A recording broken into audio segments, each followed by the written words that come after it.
What's up mga kamuging? Meron tayong na-discover na mag-o-open pa lang na campsite dito sa Sitio Banyaran, Barangay Balawi, Pagudpud.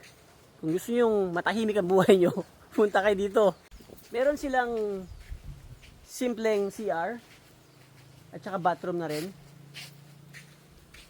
Meron silang isa, dalawa, tatlo, apat na malalaking cottages na good for 25 persons. Yung cottage nila guys, may ilaw, may table, may dalawang bench, may mga nyog na tinanggal yung bunga para safe. Ang view mga kamuging, napaka-affordable dahil walang entrance fee. Yung cottage sila, 500 overnight.